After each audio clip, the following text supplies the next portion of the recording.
When it comes to the drum set, I think that a lot of people get things backwards because they are told you should spend your money on this. I think that a lot of times it's the complete opposite. A lot of people are going to hate me for this comment. I don't think you really need to worry about how good of a quality drum you buy. The reason is, unless you're putting new heads on it a lot, and what most schools end up doing is buying heads about every 4 or 5 years maybe, they aren't really getting the full potential of the drums. If you are buying heads for it, most people use clear heads when you're playing live. Coated drum heads, that's because they're using them for a recording session. It has a little bit darker tone. From an educational standpoint, the clear head is probably going to be more durable. Hardware is something I would say you need to spend a little more money on. There are two main types of cymbal stands out there. One is just the straight stand that makes up 95% of everything you need in concert band and on the drum set. It's just a stand that comes straight up, put the cymbal on top, easy peasy, lemon squeezy, works out great. The other is the boom stand. Old boom stands, the stand comes up and then there's a bar that goes across that, and you would tighten that with a screw, sometimes 2 screws, put the cymbal on one side. Those have kind of gone away. Now they have been able to make that into a hybrid stand where they put the boom arm of the stand into the actual straight part of the stand, so you can make it a straight stand or you can take it out and convert it into a boom. I've seen lots of people who only buy these converted stands because they think, what a great idea.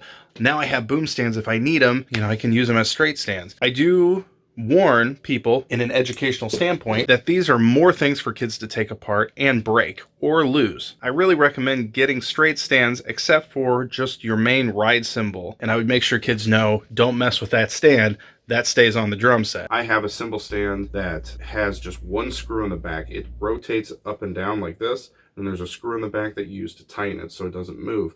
That works for me because I take care of my stuff. As an educator, avoid those. Because if you have a kid, again, who grabs a cymbal and just like pushes it around without loosening it, they're going to ruin that mechanism, and that cymbal stand eventually is never going to hold straight and it's going to move. Look for stands that have teeth in the part that you put together. So when you tighten it, teeth that come together, and then when you get those in there, that way when a kid tries to pull it, it's not going to move. That in the long term is going to pay off because for 10, 15 years, it's going to hold up instead of something that's going to break within 2 or 3. Pedals, so I recommend something that has a metal plate on the bottom. Even if it's a cheaper model, at least if it has that plate, it keeps the pedal from moving back and forth. You'll see a pedal where it just has like 2 metal bars that go across to the other side. When I'm playing on them, they jiggle around and it's really hard to get a consistent feel. The very first thing that I spent money on as a drummer was a good hi-hat stand. And I couldn't believe that the sound of the hi-hats improved just because of the stand. When you have a stand that's really janky and it's moving around a lot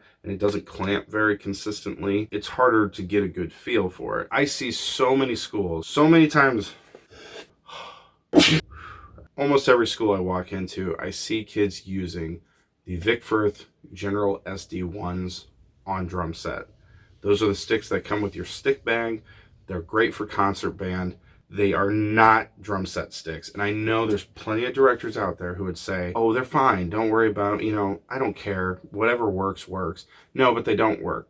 And here's the reason. It's just like if you put an alto sax reed on a clarinet. Can you get a sound? Yeah, you can get a sound.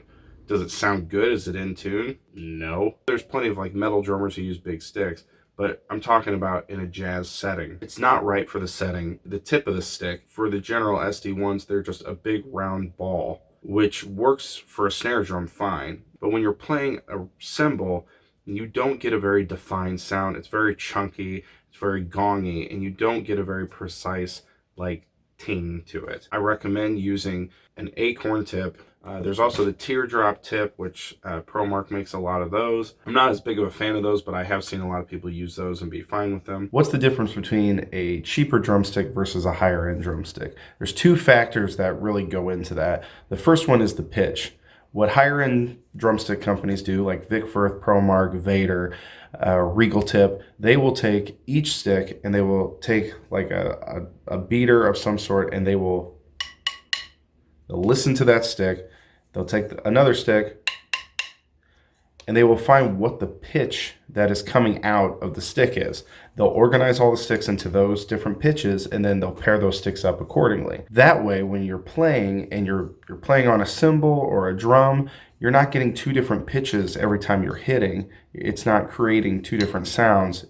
It should get it as close as humanly possible. Cheaper quality drumsticks are going to be ones that they just machine manufacture. They don't really check the pitch. They don't do anything like that. They just throw two sticks together and ship them out. The other factor is where the weight is distributed. So on certain drumsticks, you may place the weight at a certain spot, right?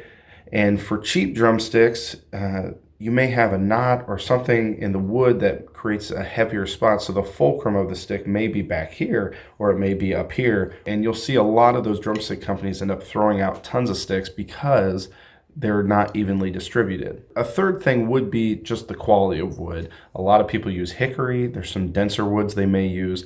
Cheaper drumsticks are just going to be real light wood that will break easily. Whether or not you can afford to buy top of the line drumsticks for every single kid in your program is dependent on your situation, but that's the difference between quality. This is one hack. You can go to Guitar Center. They usually have a big wad of sticks, like it'll be like 10 pairs of sticks for $10. They're usually sticks that come from Vic Firth or other companies, and you may see like some imperfections in the wood and stuff like that. They just aren't up to the standards of those companies, but they still work.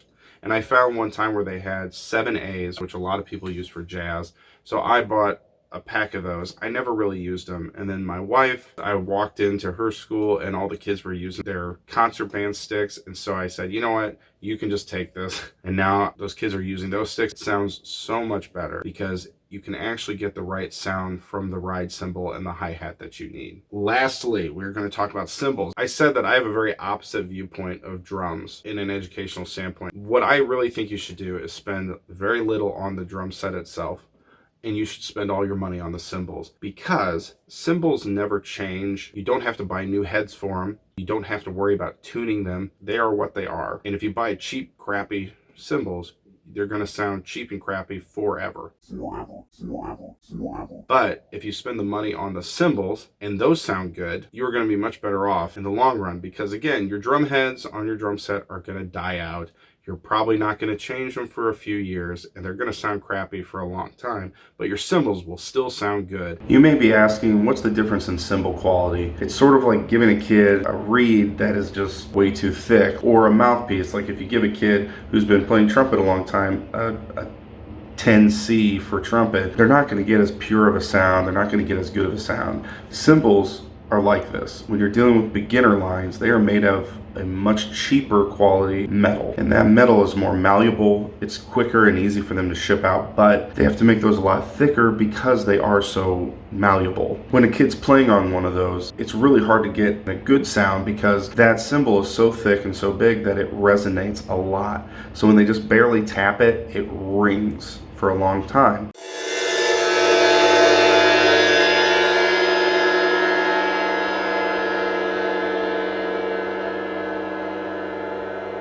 When you're dealing with a higher end cymbal, they're made of a much stronger metal. This means that they have to take more time into making them. They can make them a little thinner. They can hand hammer them, which kind of breaks up that gonginess. Not that you won't see some higher end cymbals that are thicker, but the thing that's hard in jazz is when you have a really, really thick cymbal, it's really hard to play with that like nuance that you need to play really low and then also to be playing really high. I find with the higher end cymbals, I can do a lot more with those. Cheaper cymbals are just harder to manipulate, and I think for a lot of middle schoolers, they always start out with these really thick cymbals because they either have cymbals that are really cheap because that's all the director decided to buy, or they have cymbals that are really old that are thick because back in the day all the cymbals were just like gigantic, huge, gongy cymbals. Time has changed a little bit. People are moving into these more drier sounding cymbals, meaning when you hit it, the attack dies out a little more. So when you hit it, it doesn't ring for 20 seconds. You hit it and it rings for 4 seconds and then it dies out. I'm going to talk about cymbals from a very budget conscious standpoint, okay? I understand you can't buy the best of the best. If you have anything that's like a decent beginner hi-hat, Zildjian ZBTs, Sabian B8s, every cymbal brand has kind of their beginning line. If you have one of those, I would say those probably work fine. The thing about hi-hats is that since they're clamped together, that sound is pretty consistent, especially if you have a good hi-hat stand. 14 inch is kind of the standard. I would say what you really need to spend your money on is a good ride cymbal.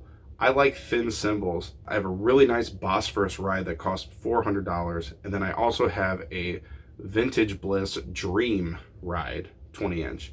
I love that cymbal, and I've actually gone from using my $400 cymbal to my Vintage Bliss cymbal, and I use that now on gigs because I'd rather have that one. It's a little cheaper. If something happens to it, I'm not as like heartbroken, but the thing is the sound is really good on it and I like it. I am not sponsored by them or anything, but I would really recommend Dream for a lot of your cymbals because they are a little bit cheaper. They're great sounding cymbals. There are 4 main lines: Bliss, Vintage Bliss, Contact, and Energy. They're all the same price. The Bliss are more of a thin cymbal. The Vintage Bliss is in that same sort of idea, a little bit thicker. Contact is like a really thick rock cymbal. Energy is more of in between that, so it's thicker. It's got a little more of that thin element. And then I use paper thin Bliss crashes. I know I have an 18 and a 20, and I love those. Now you may just want 2 16s or 2 18s. Either one works for a middle school setting. All right, next we're going to jump into actually the difference between rock drumming and jazz drumming so that you can talk to your drummers about how to play jazz versus rock. That's pretty self-explanatory, right?